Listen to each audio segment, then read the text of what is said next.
সবাইকে শুভেচ্ছা জানিয়ে ঢাকা বিশ্ববিদ্যালয়ের সৌজন্যে আজকের বিশ্ব পরিক্রমা শুরু করছি।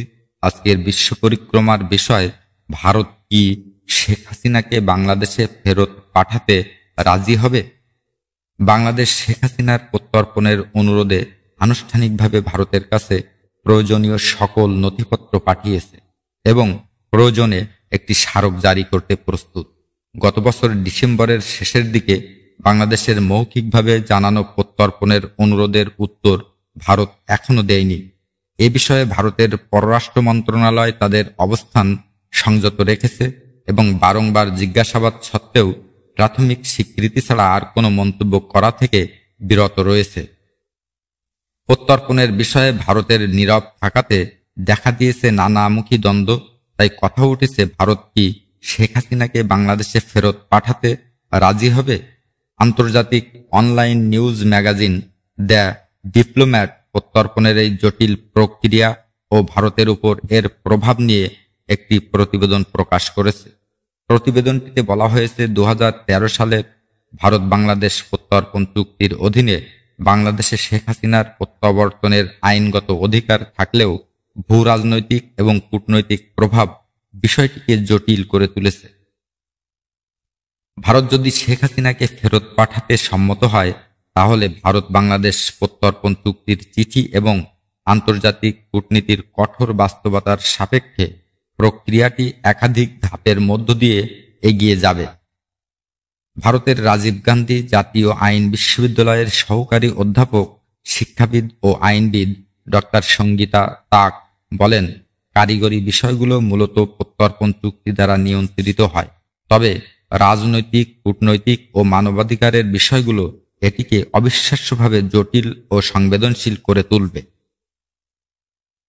সঙ্গীতা তাক জানান, বাংলাদেশের পক্ষ থেকে ভারতের কাছে আনুষ্ঠানিক প্রত্যর্পণের অনুরোধ জমা দেওয়ার মাধ্যমে এই প্রক্রিয়া শুরু হবে। এই অনুরোধে শেখ হাসিনার বিরুদ্ধে আনা অভিযোগের বিস্তারিত বিবরণ থাকতে হবে এবং বিচারকী আদেশ, গ্রেপ্তারি পরোয়ানা এবং অন্যান্য প্রমাণ সহ সহায়ক নথিপত্রের একটি বিশাল শক্তিশালী সংগ্রহ থাকতে হবে। তিনি জোর দিয়ে বলেন, অনুরোধে অবশ্যই এটা নিশ্চিত করতে হবে যে বাংলাদেশে বিচার সুষ্ঠু হবে এবং এটি পক্ষপাত দুষ্ট বিচার হবে না। অর্থাৎ কেবল অভিযুক্ত অপরাধের তালিকাভুক্তির পাশাপাশি অনুরোধে অবশ্যই এই নিশ্চয়তা প্রদান করতে হবে যে শেখ হাসিনার বিরুদ্ধে রাজনৈতিক পক্ষপাতিত্বের অভিযোগ আনা হবে না। এটি একটি গুরুত্বপূর্ণ শর্ত যা ভারত শেখ হাসিনাকে বাংলাদেশে ফেরত পাঠানোর আগে যাচাই করবে। আনুষ্ঠানিক অনুরোধ জমা দেওয়ার পর ভারতের পররাষ্ট্র মন্ত্রণালয় ও স্বরাষ্ট্র মন্ত্রণালয় চুক্তির সমস্ত বাধ্যবাধকতা পূরণ হচ্ছে কিনা তা নিশ্চিত করার জন্য একটি পুঙ্খানুপুঙ্খ পর্যালোচনা শুরু করবে। সঙ্গীতা তাক আরও ব্যাখ্যা করেন, বাংলাদেশের সাথে ভারতের ইতিমধ্যেই একটি প্রত্যর্পণ চুক্তি রয়েছে, তাই ভারত সরকার চুক্তি অনুসারে প্রত্যর্পণ চুক্তিটি যথাযথভাবে পালন করা হচ্ছে কিনা তা পর্যালোচনা করবে এবং নিশ্চিত করবে।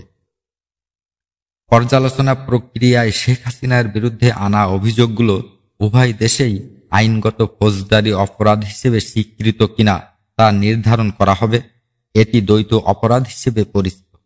ভারতীয় কর্তৃপক্ষকে এটিও পরীক্ষা করতে হবে যে কোনো অভিযোগ রাজনৈতিক, সামরিক বা ধর্মীয় অপরাধের জন্য ছাড়ের মধ্যে পড়ে কিনা। এটি এমন একটি সিদ্ধান্ত যা শেষ পর্যন্ত প্রত্যর্পণের অনুরোধের প্রত্যাখ্যান করার কারণও হতে পারে।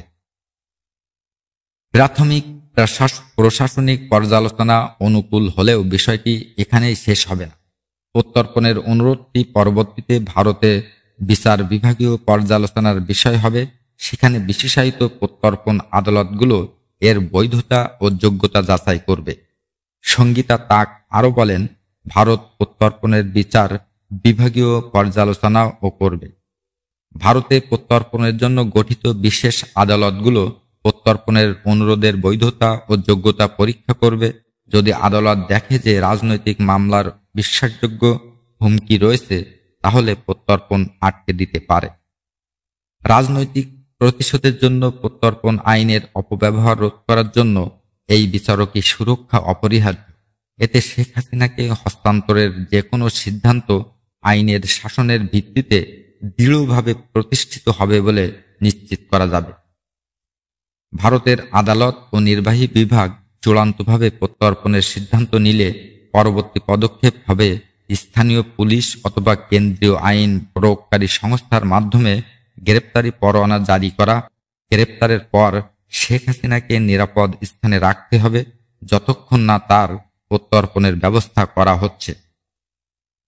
সঙ্গীতা তাক আরো বলেন, প্রত্যর্পণ প্রক্রিয়ার চূড়ান্ত ধাপ হবে হাসিনাকে ভারতীয় হেফাজত থেকে বাংলাদেশি কর্তৃপক্ষের কাছে সশরীরে হস্তান্তর করা। এই পর্যায়ে দুই সরকারের মধ্যে একটি সতর্কতার সাথে সমন্বিত প্রচেষ্টার প্রয়োজন হবে, যাতে নিশ্চিত করা যায় যে সমস্ত আইনি ও কূটনৈতিক প্রোটোকল মেনে চলা হচ্ছে। তিনি ব্যাখ্যা করে বলেন, যাচাই বাছাইয়ের পর শেখ হাসিনাকে ভারতীয় হেফাজত থেকে বাংলাদেশিদের কাছে হস্তান্তর করা হবে।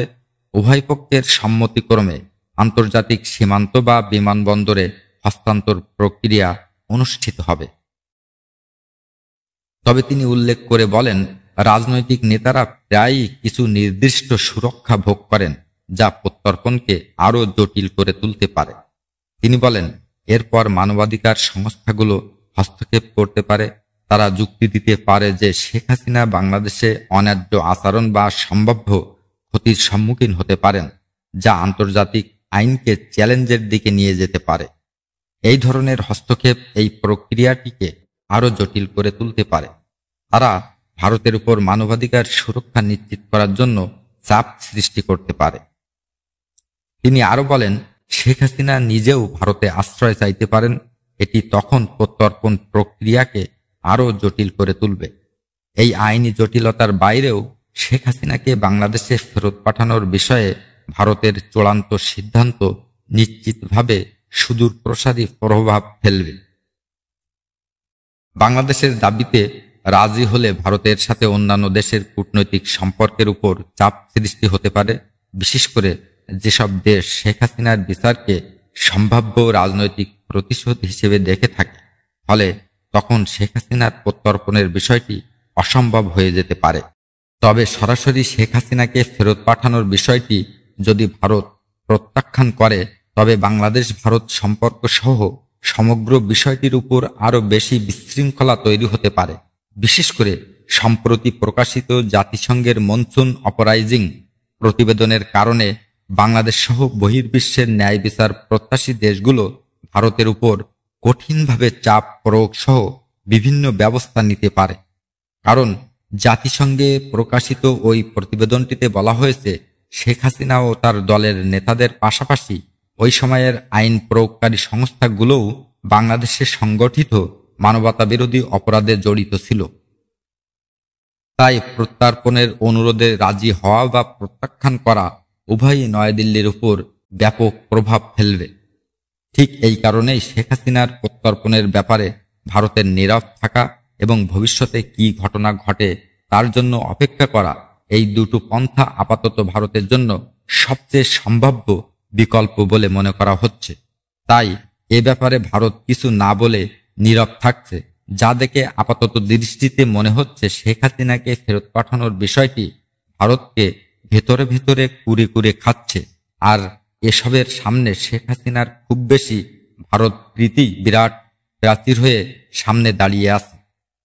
তাই সবশেষে মনে হচ্ছে শেখ হাসিনাকে ফেরত পাঠানোর বিষয়টি নিয়ে ভারতকে অবশ্যই বহির্বিশ্বের ন্যায় বিচার প্রত্যাশীদের কাছে দুহাত বাড়িয়ে দিতে হবে এবং বাংলাদেশের আপামর জনসাধারণের প্রত্যাশাকে শ্রদ্ধা জানিয়ে শেখ হাসিনার তৎকালীন সরকারের সমস্ত মানবতা বিরোধী অপরাধের বিচার কাজে সহায়তা করতে যা যা করার দরকার তার সবকিছুই করতে ভারত একসময় বাধ্য হবে।